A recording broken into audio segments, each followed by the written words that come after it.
रामकृष्ण हरी बंधू आणि भगिनींनो, वनस्पतीची ओळख या युट्यूब चॅनलवर आपल्या सर्वांचं हार्दिक स्वागत. कसे आहात? सुखी असाल, आनंदी असाल, खुश असाल असे मी देवाजवळ, पांडुरंग परमेश्वराजवळ प्रार्थना करतो. व्हिडिओला सुरुवात करतो. बघा, आपल्या वनस्पतीची ओळख या युट्यूब चॅनलच्या माध्यमाद्वारे आपल्यापर्यंत वनस्पतींची ओळख, वनस्पतींचे औषधी उपाय, वनस्पतींची तांत्रिक माहिती, तोडगे ताडगे अनेक माहिती आपल्या चॅनलच्या माध्यमाद्वारे आपल्यापर्यंत मी देण्याचा प्रयत्न करत आहे. याच्या अगोदर आपला एक जो चॅनल होता घरगुती उपाय, अनेक जण त्याचे व्हिडिओ तुम्ही बघत होता, तर तो चॅनल कोणीतरी स्ट्राईक मारल्यामुळे डिलीट झाला. जाऊ द्या, आपण दुसरी माहिती टाकूया. जोपर्यंत हवं तोपर्यंत माहिती देण्याचा मी प्रयत्न करत आहे.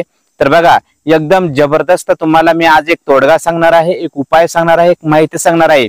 ही माहिती ऐकण्याच्या अगोदर, हा व्हिडिओ बघण्याच्या अगोदर तुमच्या अंतःकरणामध्ये श्रद्धा असेल, भक्ती असेल, आत्मविश्वास असेल तरच हा व्हिडिओ पहा.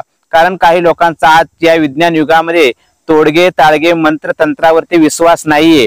कारण जे विश्वासावर स्वार झाले ते सर्वच वितरून गेले. म्हणून तुमची जर श्रद्धा असेल, तुमचा जर आत्मविश्वास असेल, दृढ भक्ती असेल तरच असले व्हिडिओ बघा, नाही तर असले व्हिडिओ बघू नका. हे व्हिडिओ तुमच्यासाठी नाही. तुम्ही हा व्हिडिओ सोडून जाऊ शकता. हा व्हिडिओ तुम्ही बघू नका. कारण बघा, याच्यासाठी श्रद्धा आणि आत्मविश्वास खूप महत्वाचा आहे. आणि तुमच्याजवळ जर श्रद्धा आणि आत्मविश्वास जर नसेल तर हे व्हिडिओ बघू नका. बघा, आज मी तुम्हाला सांगत आहे एका जो उपाय व्यसन मुक्तीसाठी, की माझ्या माता माऊल्या, माझ्या माता भगिनींसाठी सांगत आहे. की कुणाचा भाऊ, कुणाचे वडील, कुणाचा पती खूप दारू पित असेल तर दारू सोडवण्याचा मी आज तोडगा सांगत आहे. दारू सोडवण्यासाठी तोडगा सांगत आहे. दारूचं व्यसन कसं बंद करायचं त्याच्यासाठी मी उपाय सांगत आहे. त्यासाठी हा व्हिडिओ संपूर्ण पहा. एक नाही, मी तुम्हाला 3 तोडगे सांगणार आहे. किती? 3 तोडगे सांगणार आहे. आणि हे 3ही तोडगे तुम्ही जर व्यवस्थित केले, बघा, विश्वास, भक्तिभाव आणि श्रद्धेने जर केले तर तुम्हाला 100% रिझल्ट येईल. मी तुम्हाला गॅरंटी देतो. हे उपाय तुम्हाला कोणी करून देणार नाही. हे उपाय तुम्हाला स्वतः करावा लागतील. आणि तसे सोपे नाहीत, हे अवघड आहेत. कारण तपे विना दैवत दिल्या विना प्राप्ती, गुंजे विना हित कोण तपे विना दैवत दिल्या विना प्राप्त, तपाशिवाय देवाची प्राप्ती नाही. तुम्हाला काही तुमच्या कुणाची ना कुणाची दारू सोडवायची असेल तर जनहित जनकल्याणासाठी स्वतःच काहीतरी गमवावं लागते. स्वतःच काहीतरी कमवण्यासाठी काहीतरी गमवावं लागतंय. तसं भेटत नाही. चला, मी तुम्हाला आज, तुम्ही तुमच्या शेजाऱ्याची, तुमच्या भावाची, पतीची, वडिलांची, कुणाची माता माऊल्या तुम्ही दारू सोडू शकता. पुरुष असो की लेडीज असो, कोणी हा उपयोग करून कुणाची दारू सोडू शकता. पण हे उपाय तुम्हाला स्वतःला करावा लागतील. तुम्ही उद्या मला कॉल करणार, महाराज असा असा माणूस आहे, याची दारू तुम्ही सोडून द्या. मी नाही सोडू शकत. कारण हे उपाय मी तुम्हाला सांगत आहे. तुम्ही स्वतः करा आणि स्वतः त्या माणसाची दारू सोडवा. दारू सोडवण्यासाठी जबरदस्त असा उपाय आहे. हा उपाय करायचा आहे. ज्यांना करायचे त्यांनी हे उपाय करा. आणि ज्यांना हे फेक वाटत आहे, ज्यांची श्रद्धा विश्वास नाही, ते करू नका. कारण तुम्हाला इथंच नाही, कुठंच जगात कुठे जरी फिरले तर कुठेही गुण येणार नाही, रिझल्ट येणार नाही. आत्मविश्वासी, क्रोधी, विश्वासी लोकांना ह्या जगामध्ये थारा नाही. आणि त्यांना कुठेही रिझल्ट होणार नाही. ते आयुष्यभर दुःखामध्येच राहतील आणि अनेक जन्मामध्ये दुःख भोगत राहतील. तर बघा, श्रद्धा आणि विश्वास खूप महत्वाचा आहे. मी दारू सोडवण्यासाठी तुम्हाला एकदम जबरदस्त असा उपाय सांगतोय. तर तो उपाय लक्षपूर्वक आहे का? त्यासाठी तुम्हाला काय करायचंय? कोरा कागद घ्यायचंय, कोरा, बिना रेषेवाला कोरा कागद घ्यायचा. एक ताव, की आपल्या चित्रकलेच्या मुलांची जी वही असते तिच्यावर जो कोरा कागद असतो, रेषा वगैरे काही नको, असा एक कोरा कागद घ्यायचाय, कोरा ताव घ्यायचे. त्याच्यावर तुम्हाला काय करायचंय? कोऱ्या कागदावर हळदीच्या 3 रेषा वडायच्या आहेत. किती? 3 रेषा. हळदीच्या 3 रेषा वडा, कुंकुवाच्या 3 रेषा वडा. डोळ्याला ज्या माता माऊल्या माझ्या काजळ घालतात त्या काजळाच्या 3 रेषा वडायच्या आहेत. काय करायचंय बघा, तुम्हाला इथे चित्राच्या रूपाने पण मी दाखवण्याचा प्रयत्न करत आहे. हळदीच्या 3 रेषा, कुंकुवाच्या 3 रेषा, काजळाच्या 3 रेषा, अशा 3 रेषा ओढायच्या आहे. ती ओढल्याच्या नंतर त्याच्यावरती काय ठेवायचं आहे? दही आणि भात ठेवायचा आहे. त्या 3 रेषा ओढल्याच्या नंतर त्याच्यावरती दही आणि भात ठेवायचं आहे. दही आणि भात ठेवल्याच्या नंतर त्याच्यावरती लाल मिरच्यांचं बी ठेवायचं आहे. व्हिडिओ पूर्ण पहा, व्यवस्थित ऐका तर तुम्हाला कळेल. काय करायचं आहे? कोरा कागद घेऊन हळदी, कुंकुवाच्या आणि काजळाच्या 3 रेषा वडायच्या. अशा 9 रेषा होतात. हळदीच्या 3, कुंकुवाच्या 3 आणि काजळाच्या 3 अशा 9 रेषा होतात त्या कोऱ्या कागदावर. त्याच्यावर दही भात ठेवा. त्याच्यावर लाल मिरच्यांमधला, सुक्या लाल मिरच्यांमधला बी टाका. एक चिमूटभर किंवा एक असा सगळ्या बोटांमध्ये बसेल एवढं बीट त्या दही भातावर टाका. दही भात आणि ते ठेवा. ते ठेवल्याच्या नंतर त्याची एक पुडी करायची आहे. आणि जो माणूस, ज्या माणसाची तुम्हाला दारू सोडवायची आहे, ज्या माणसाचा तुम्हाला व्यसन सोडवायचे आहे, ज्या माणसाची दारू सोडवायची आहे, तर अशी पुडी करून कागदाची पुडी बनवा आणि ती पुडी किंवा तो उतारा करा त्या माणसावरून 11 वेळा डोक्यापासून तर पायापर्यंत उतरवायचा आहे. लक्षात ठेवा, मी पुन्हा पुन्हा सांगतो कारण तुमच्या लक्षात राहावा यासाठी मी पुन्हा पुन्हा सांगत आहे. ऐका.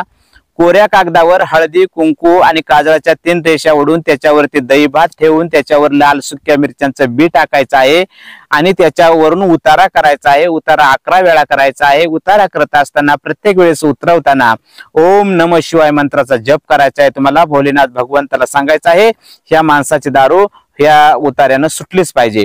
तर असं सांगून आणि ओम नमः शिवाय म्हणून 11 वेळा त्याच्यावरून उतारा करायचा आहे. उतारा करून ती पुडी करायची आहे आणि ती पुडी वाहत्या नदीमध्ये किंवा समुद्रामध्येच सोडायची आहे.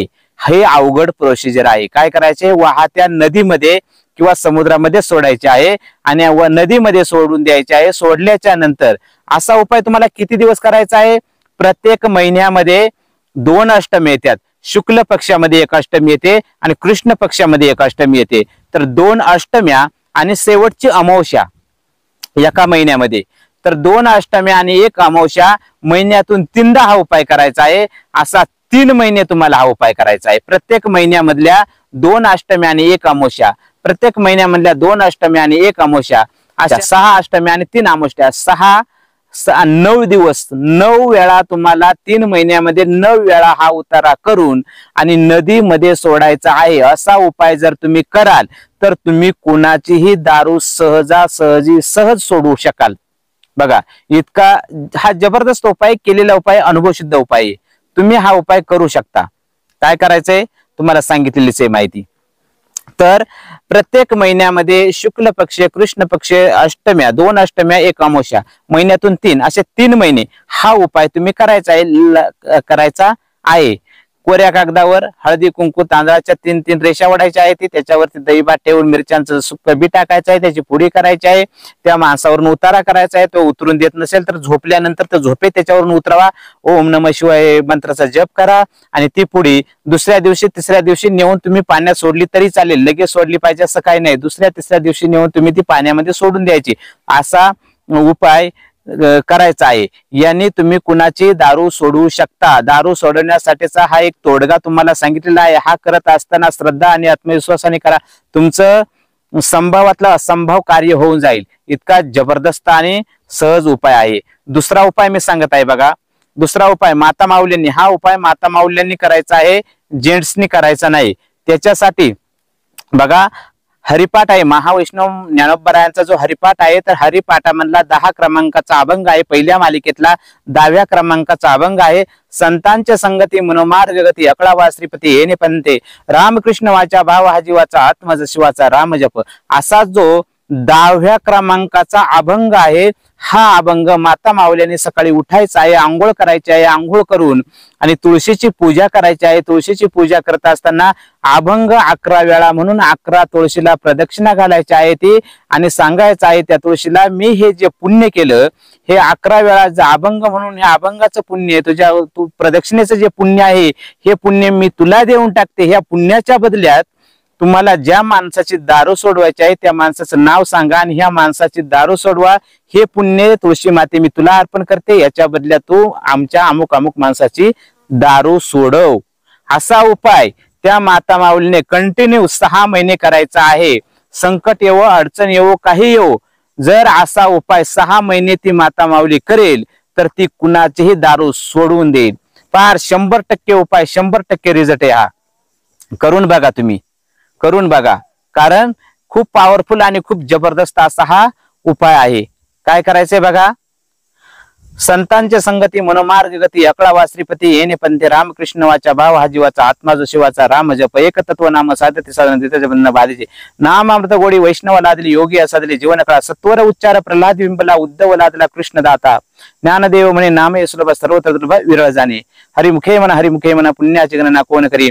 6 चरणाचा 10 क्रमांकाचा 6 चरणाचा हा जो अभंग आहे संतांच्या संगती मन मार्ग गती, ह्या अभंगाचा सकाळी तुळशीला प्रदक्षिणा घालून 11 प्रदक्षिणा घालायच्या, 11 वेळा तो अभंग म्हणून प्रदक्षिणा घालून आणि तुळशीला पाणी घालायचं आहे, संकल्प सोडायचा आहे, हे पुण्य तुळशी माते तुला ह्या पुण्याच्या बदल्यात मला माझ्या पतीची, माझ्या भावाची, माझ्या वडिलांची, माझ्या शेजाऱ्याची दारू सोडायची, त्याचं नाव घेऊन संकल्प सोडा आणि ह्या पुण्याच्या बदल्यात त्याची दारू सोडा असं म्हण आणि 6 महिने हा उपाय करा. तुमची 100% तुम्ही त्या माणसाची दारू सोडू शकाल. बघा, काही केल्याशिवाय मी मग सांगितलं, तपे विना दैवत, दिधल्या विना प्राप्त, तपा विना देवाची प्राप्ती नाही. सहजासहजी जीवनामध्ये तुम्हाला काहीच मिळणार नाही. हे प्रयत्न तुम्हाला स्वतः करावे लागतील, तर तुम्ही कुणाची ना कुणाची दारू सोडवू शकाल. बघा, हा झाला दुसरा उपाय. तिसरा उपाय सांगतो. तिसरा उपाय करण्यासाठी तुमच्याजवळ गुरुदीक्षा असणं सर्वात महत्वाचं आहे. ज्याच्याजवळ गुरुदीक्षा आहे, ज्याच्या कानामध्ये गुरुनी मंत्र सांगितलेला आहे, ज्याला गुरुमार्ग मिळालेला आहे, त्यांनीच हे उपाय करा. तिसरा उपाय एकदम सोपा आहे, परंतु हा गुरुमुखातून ज्याला जी देणगी मिळालेली आहे, गुरुमंत्र ज्याला मिळालेला आहे, त्यानेच हा उपाय करायचा आहे. ज्याला गुरुदीक्षा नाही, निगुऱ्या माणसाने हा उपाय करू नका. बघा, काय करायचंय, तुमचा इष्टदेव असेल, तुमचा कुलदेव असेल, तुमचे गुरुदेवता असेल, कुणावर तरी तुमचा विश्वास असेल ना, गुरुवर, कुलदेवतेवर किंवा तुमचा कोणी इष्टदेव असेल, त्या देवाची प्रतिमा फोटो जवळ ठेवा, मूर्ती जवळ ठेवा. तिथं तुम्हाला ज्याची दारू सोडवायची आहे त्याचा फोटो ठेवा, ज्याची दारू सोडवायची आहे त्याचे फोटो ठेवा, त्याचं नाव घ्या आणि गुरुमंत्राच्या त्याच्याकडे त्या फोटोकडे बघा. तुम्हाला ज्याचे दारू सोडवायचे त्याच्या फोटोकडे बघा किंवा तुमच्या इष्टदेव गुरुच्या फोटोकडे बघत एकटक रोज 11 माळा जपायच्या आहेत. हा उपाय तुम्हाला 40 दिवस करायचा आहे आणि जपल्याच्या नंतर हातावर पाणी घेऊन, हे देवा, मी हे ज्या गुरुमंत्राच्या माला जपलेल्या आहेत याचे जे पुण्य येते हे गुरुदेवांना किंवा इष्टदेवांना हे अर्पण करतो. याच्या बदल्यात माझा भाऊ असेल, माझा चुलता असेल, माझे वडील असेल, यांची दारू सुटू द्या असं म्हणायचे. त्या माणसाची दारू 100% सुटून जाईल. करा तुम्ही हा उपाय, करून बघा. केल्याशिवाय काय होणार नाही. फक्त 40 दिवसाचा उपाय, हा 1.25 महिन्याचा उपाय. 1.25 महिन्यामध्ये तुम्ही कुणाची दारू सोडू शकता, पण त्याच्यासाठी तुम्हाला तुमच्या इष्टदेवासमोर, कुलदेवतेसमोर, गुरु समोर तुम्हाला ज्याची दारू सोडायची त्याचा फोटो ठेवायचा आहे. त्याच्या फोटोकडे एकटक बघत, डोळ्याची पापणी न पाडता 11 माळा तुमच्या गुरुमंत्राच्या जपायच्या आहे ते आणि सांगायचं आहे, मी हे पुण्य तुम्हाला देतो किंवा त्याला देतो, ह्या पुण्याच्या बदल्यात त्याची दारू सुटू द्या. करा तुम्ही, कारण तुम्ही दुसऱ्यासाठी कराल त्याच वेळेस होईल, तसं होणार नाही. असा उपाय तुम्ही कराल तर बघा, तुम्हाला मी एकदम रिझल्टेबल असे 3 उपाय सांगितलेले आहेत. तुम्ही जपलेलं पुण्य त्याला देऊन त्याच्या पुण्याच्या बदल्यात त्याची दारू तुम्ही सोडू शकता. बघा, आणि पहिला जो उपाय आहे तो साधा सोपा आहे, तो एक तोडगा आहे. त्या तोडग्याने सुद्धा तुम्ही दारू सोडवू शकता. तर तुम्ही कुणाची दारू सोडवण्यासाठी मी तुम्हाला रिझल्टेबल असे 3 उपाय सांगितले आहेत. हे 3 उपाय करून तुम्ही कुणाची दारू सोडवा, कोणाचे व्यसन मुक्त करा आणि व्यसन मुक्त व्हा, व्यसन मुक्त राहा, दुसऱ्याचे व्यसन सोडवा. अशाच माहितीसाठी आपल्या चॅनलला सबस्क्राईब करा, लाईक करा, हा व्हिडिओ दुसऱ्यापर्यंत शेअर करा. ही माहिती दुसऱ्यापर्यंत पोहोचवा. त्याने जर केली आणि त्याचं एखाद्याचं व्यसन सुटलं तर तेच पुण्य तुम्हाला मला लाभेल. म्हणून हे उपाय आपण करायचे आहेत, हे उपाय दुसऱ्यापर्यंत पोहोचवायचे आहेत. चला, माता माऊल्यांनी हा उपाय अवश्य करा आणि तुम्ही तुमची कुणाची दारू सहजासहजी सोडवा. धन्यवाद. अशाच माहितीसाठी चॅनलला फॉलो करा, सबस्क्राईब करा, लाईक करा, हा व्हिडिओ दुसऱ्यापर्यंत शेअर करा. एकमेका सहाय्य करू अवघे सुपंत आणि अशाच प्रकारे एकमेकाला सहाय्य करावं. त्या संतांच्या वचनाप्रमाणे आपण अशीच माहिती घेऊन येत राहणार आहोत. चला, उद्या भेटू नवीन माहिती, नवीन व्हिडिओ बरोबर. तोपर्यंत धन्यवाद. रामकृष्ण हरी, जय धन्वंतरी भगवान.